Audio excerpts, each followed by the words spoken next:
Story number 1. Nice Sydney House. Submitted by Haggis.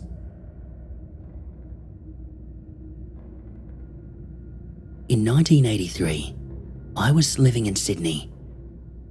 I lived in a terraced house with 5 other people for about a year in Wilson Street, Redfern. This house had a front door with an arch window at the top of it. We never used the lounge just inside the front door, but instead we used to sit in the next room on a sofa that was under the stairs, and when you sat on it and looked to your side, you could look directly through the front door. I have sat many times on this sofa, and sometimes, from the corners of my eye, I could see a person dressed in what looked to me like a white long robe come floating through the door towards me. It did not have any feet coming out from the bottom of the robe, but the rest of the body, hands and head, could be seen.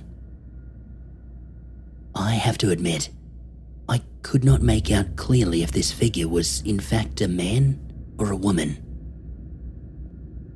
When I first started seeing it, it would catch my attention, and as soon as I turned and looked directly at it, it would disappear. I had seen it quite often, and sometimes I would try not to look at it, so as to see how close it would get. Then, as soon as I would look, it was gone. The closest I remember it coming was only about 8 feet away before I had to look. The total distance to the door from where I was sitting was about 15 feet, I would say. As I never wanted to put anyone else who was living in the house with me off living there, I never said anything about it. At one time, one of the girls who lived there had her father stay. On the Sunday after he had left, she said that he had thought the house was haunted. I knew what I had been seeing, but I said to her, "What? Why does he think that?" She said that on Saturday night, when we were all out and he was home by himself, he said he was watching TV and he said he felt someone touch him on the shoulder. I just said, "Oh, okay." Nothing more was said about it. Sometime later, we had a friend come to stay. I came home from work one afternoon and found him sitting on the sofa reading a book. I sat down beside him, said hi and all, then turned on the TV while he carried on reading his book. I was sitting back and he was sitting up and forward, not against the wall like myself. Suddenly, he looked up, fast, right past me, and straight towards the front door. I thought to myself, "Hello?" I said to him, "What's up?" He said, "I've been sitting here all day, and sometimes I swear I..." At this point, I interrupted him and said, "Don't tell me. You see someone come floating through the door?" He looked at me in surprise and said, "Yes." I said, "Well, that confirms it. I have seen the same thing on several occasions, but I've said nothing. But now that someone else has seen the same thing, I know now I've not been seeing things." We talked about what we had seen between us, and I then told him about what the girl's father had said. And well, I think he also felt that that must have been connected to what we had seen as well. This was the only type of experience that I had had in that house. It never really bothered me in any way, as this house always had a nice feeling about it. We never looked into who this might have been.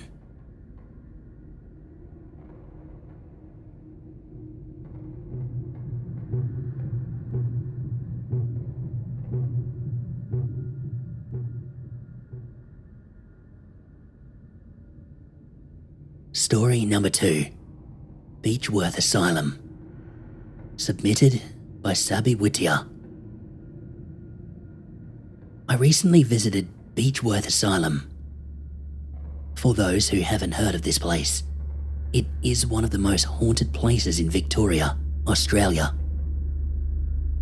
My friend and I were interested in its history, so that's why we went there. We have heard many stories about the asylum that are quite horrifying and scary. The tour started at 8 p.m. and it would go until 10 p.m. We explored the asylum and learned many different things about the place. The tour guide took the group through dark corridors and then into a cellar that was on the bottom floor. As I walked along the dark hallways, I felt my hair being pulled. I was startled, so I turned around and nothing was behind me. The rest of the group were in front of me, heading into the cellar. I walked into the doorway of the cellar, and all of a sudden, I felt a cold hand grasp onto my neck really quickly and let go. After that, I couldn't breathe and I started to cry. The group noticed me crying, so they ran to help me. By the time they got to me, I could not breathe. I stood in shock as they asked me questions I couldn't answer. The tour guide said that this has happened to people before. After that experience, my friend and I went outside and we left. I was so scared. I couldn't believe what had happened. I'm not sure if I should be worried about the future, in case I get haunted or something. Should I be scared?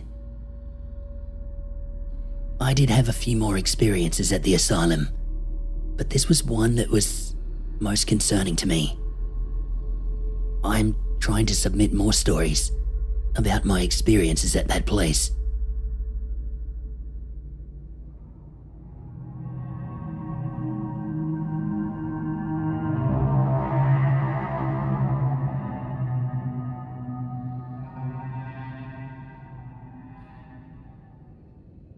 Story number 3, Broken Mirrors.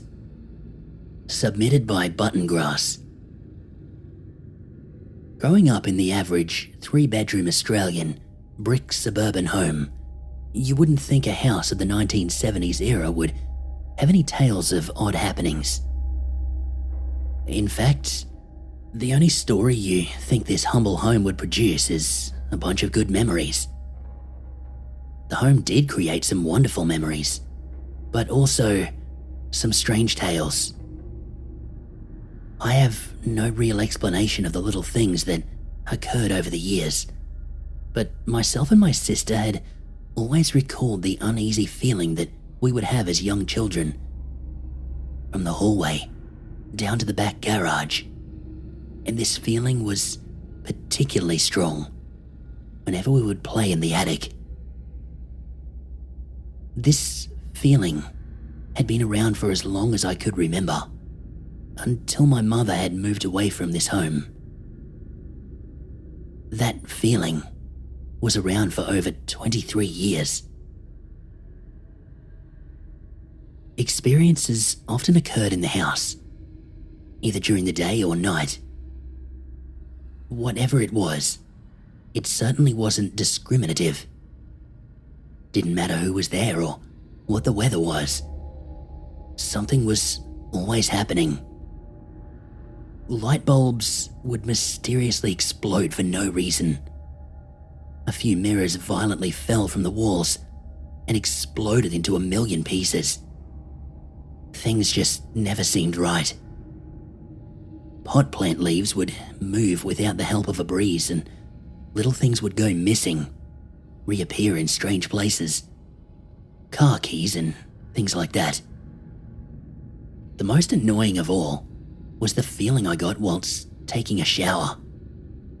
I would always feel a set of eyes bearing down from the ceiling fan, as if someone was sitting in our attic, spying on me. Many years later, I spoke and joked about this to my sister, who also experienced the same strange feeling, which always made you feel uneasy, almost sick. Constantly staring up to the ceiling became almost normal within that bathroom. Many years after I had moved from home, I returned with my then newborn son to stay the weekend with my mother. All seemed fine. I decided to sleep in the lounge room for the comfort of the television, because I still felt fairly uneasy all those years later down the other end of the house. As the darkness set in and everyone went off to bed, I dozily lay and watched the bright television. Switching it off, I went to snuggle down and sleep the night away. Then, bam! Just before I drift off, the TV comes blasting on. Thinking I must have leaned on the remote, I turned it off and placed the remote onto the coffee table. Bam! Once again, the TV is on, just before I drift off. This happened a few times, until I convinced myself it must be on some kind of timer. Switching it off for the last time, it comes on again. This time, with the volume as high as it can possibly go. My mother comes out to see what was going on. I explained and she unplugged the television, told me not to worry. Things were sometimes pretty strange in that brick home. Many years previously, when I was the age between a child and a teen, I had remembered questioning my mother about the bangs in the garage that would often happen during the day and night. Huge, loud bangs. So many times someone would go to investigate what has fallen or made the noise, only to return with no explanation. One night, I was sleeping in my room. It was a normal night, until I woke in the middle of the night. I heard the garage door open, which made my heart pound hard and my head swim with terrible thoughts that something was going to happen to me and my family. There was a burglar in my house, and no one else has heard them come in. I was so scared to move. I laid in bed, eyes wide open, listening to everything. I heard some shuffling footsteps head down from the garage door into the dining room. I could hear someone opening a drawer, searching through the dining room side table drawers. What were they doing? Why were they in my home? How come no one else had woken up? I listened as carefully as I could, and from what I could make out, the burglar was writing a letter. I could hear the paper being ripped off from the writing pad, the pen scribbling across the paper on the wooden table, and then, on the way back up the hallway, with the shuffling footsteps, the burglar was eating an apple. The garage door opened and closed. He was in the shed again. Terrified, I waited in my bed, petrified, until the sun came up. I waited until my mother woke up, and I called her into my room, still too scared to move. She listened to what I had to say, and she told me it was going to be okay. There was no note on the table. No apples were missing, and no paper or pens had been messed up. There was no burglar. Nothing. I often think about this, and why. Since a very young child, I thought a man had killed himself in the garage of that house. I used to ask my mother about this. She would often tell me that no one had died in there. I was convinced for many years that they had, and everyone was lying to me, which isn't the case. As far as our family knowledge goes, no one had died there. A lot of strange happenings in this humble home. I have so many more to share, but this is my first posting. I wasn't sure how it would all go. Does anyone have any explanation for some of the things I've mentioned?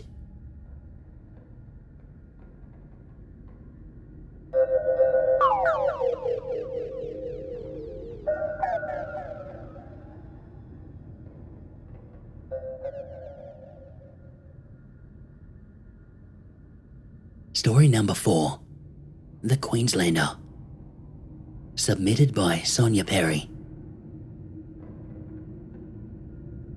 This is a genuine story of an experience myself, my partner, and my dogs had in a rental property here in Australia. One of many experiences that I've had after a life of much moving around and renting. For context, a Queenslander is an old wooden style of house built high up for flood conditions and hot, humid weather. The ground level is usually enclosed with palings and used for parking the boat, etc., and the usual spot for a laundry. We were delighted to find this little gem and reveled in the tranquility and taking our dogs on long country walks. The neighbours were pleasant but kept to themselves.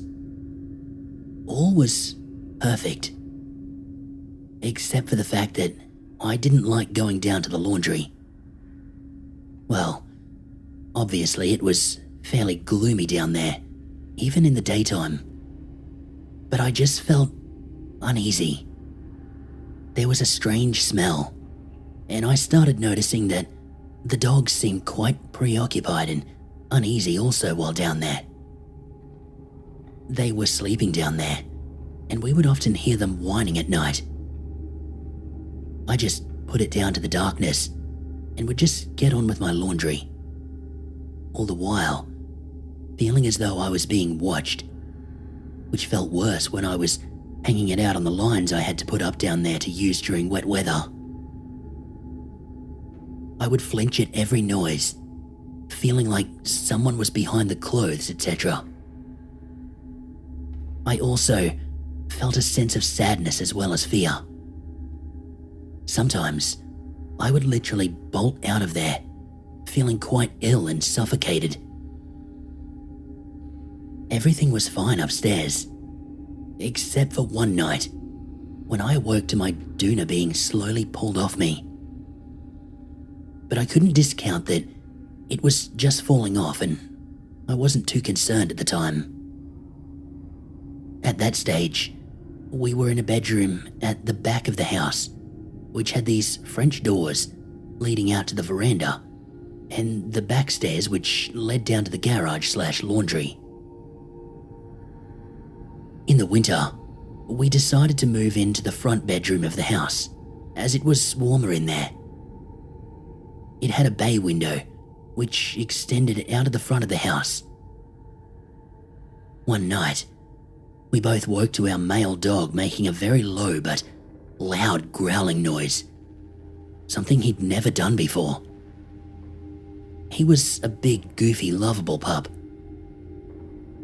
Then we heard a voice saying softly, "It's okay, puppy dogs. It's okay." This high-pitched but male voice seemed to be directly below us, right where the dogs' beds were.